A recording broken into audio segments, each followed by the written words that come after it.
बिस्मिल्लाहिर्रहमानिर्रहीम। आज Microsoft Excel beginner course के नेक्स्ट लेसन के साथ मैं आपके सामने हाज़िर हूँ। आज के लेसन में हम पढ़ेंगे माइक्रोसॉफ्ट ऑफिस के होम मेन्यू के फ़ॉन्ट के बारे में। आज का हमारा लेसन है। तो सबसे पहले हम यहाँ पे एक छोटा सा डाटा रेडी कर लेते हैं।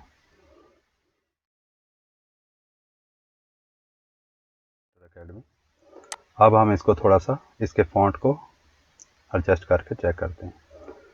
इसमें सबसे पहले इसको हम सिलेक्ट करेंगे। सिलेक्ट करने के बाद ये सबसे पहला जो ऑप्शन है, हम इसके किसी भी टूल के ऊपर जाएंगे तो उस टूल का नाम जो है वो लिखा हुआ आ जाता है। जैसे अभी इसके ऊपर गए हैं तो ये लिखा हुआ है font, change the font face.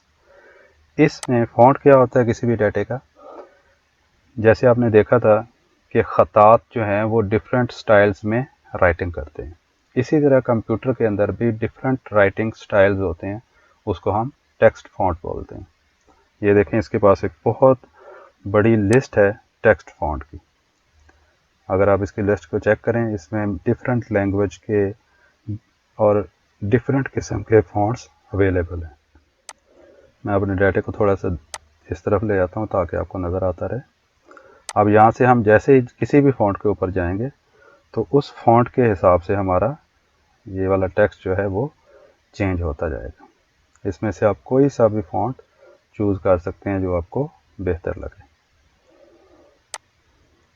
तो ये हमारा था फ़ॉन्ट। इसके बाद इससे नेक्स्ट है फ़ॉन्ट साइज़। इसके टेक्स्ट के साइज़ को बड़ा या छोटा करने के लिए हमारे पास एक पूरी लिस्ट है। जो भी साइज़ हम यहाँ से सिलेक्ट करेंगे हमारा डाटा उसी हिसाब से छोटा या बड़ा होता जाएगा।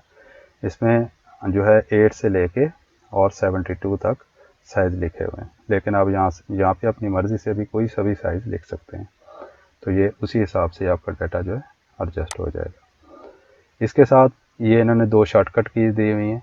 ये दोनों भी फ़ॉन्ट साइज़ हैं। ये फ़ॉन्ट को इंक्रीज़ करने के लिए है और ये वाला फ़ॉन्ट को डिक्रीज़ करने के लिए है। इस पर हम क्लिक करते जाएंगे तो फ़ॉन्ट बढ़ता जाएगा और छोटे वाले पे क्लिक करते जाएंगे तो फ़ॉन्ट छोटा होता जाएगा। ये दोनों ए है, बड़ा ए और छोटा ए। बड़ा ए साइज़ को बड़ा करने के लिए और छोटा ए साइज़ को छोटा करने के लिए। इसी तरह फिर हमारे पास ये नीचे बोल्ड का टूल है। हम अपने डाटे को बोल्ड करना चाहते हैं, थोड़ी सी शाइनिंग और मोटा करना चाहते हैं, तो हम बोल्ड वाले ऑप्शन को सिलेक्ट करते हैं। लेकिन इन सब में से कोई सा भी टूल इस्तेमाल करने से पहले ज़रूरी है कि जिस डाटे पे हम इसको इम्प्लीमेंट करना चाह रहे हैं वो वाला डाटा सिलेक्टेड हो। जैसे हमने ऑलरेडी इसको सिलेक्ट किया हुआ है तो यहाँ से इसको हम अनबोल्ड करते हैं तो ये अनबोल्ड हो गया। इसका साइज़ मैं थोड़ा छोटा कर देता हूँ ताकि आपको अच्छी तरह से नज़र आए। और इसका हम ये भी चेंज कर लेते हैं, इसको सिंपल एरिया में कर लेते हैं। अब इसको मैं बोल्ड करूँगा तो आपको ज़रा क्लियर नज़र आएगा। दोबारा फिर क्लिक करेंगे तो अनबोल्ड हो जाएगा। इसके बाद आगे बटन है इटालिक का। इटालिक होता है कि आप अपनी राइटिंग को हल्का सा टेढ़ा करते हैं। इसको मैं क्लिक करूँगा तो ये देखें हल्का सा ये राइट पे टेढ़ा हो गया। दोबारा क्लिक करूँगा तो दोबारा से वापस आ जाएगा। नेक्स्ट टूल है अंडरलाइन टूल।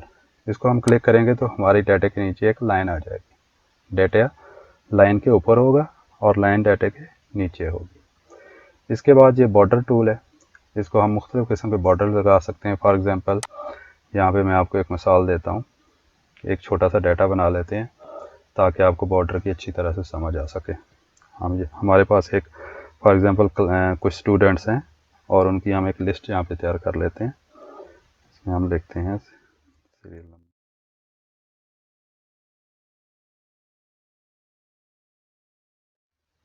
अभी ये देखें, यहाँ पे हम फॉर एग्ज़ाम्पल लिख देते हैं हमारे पास दो स्टूडेंट हैं 1 2। इसका नाम है जी फॉर एग्ज़ाम्पल ए और इसका नाम है बी। ए स्टूडेंट जो है वो एक्सेल हमारे पास पढ़ रहे हैं, जबकि बी स्टूडेंट जो है वो वर्ड पढ़ रहे हैं। तो इनके जब हमने एग्ज़ाम लिए है तो ए स्टूडेंट के जो हैं वो 86 नंबर आए और बी स्टूडेंट ने नंबर लिए हैं 47। ठीक है जी।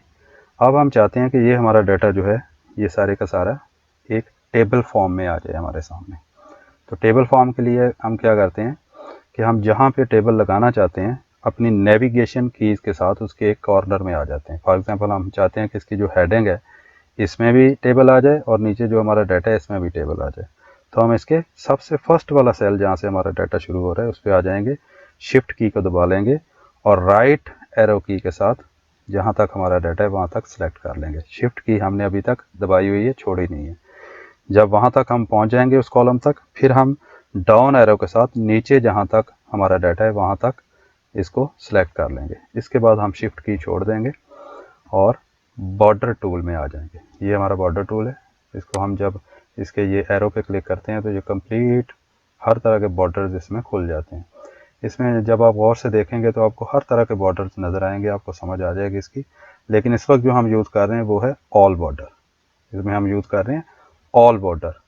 हम चाह रहे हैं कि चारों तरफ भी बॉर्डर लग जाए और बीच में जो इनके लाइनें हैं उनके ऊपर भी बॉर्डर लग जाए, तो हम यूज़ करेंगे ऑल बॉर्डर।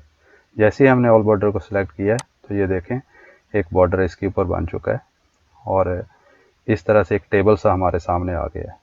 तो हम इस टेबल को एक बड़े अच्छे तरीके से अपने डाटे को प्रेजेंट कर सकते हैं। तो वीवर्स, आज का हमारा लेसन जो है वो यहीं पे ख़त्म हो जाता है।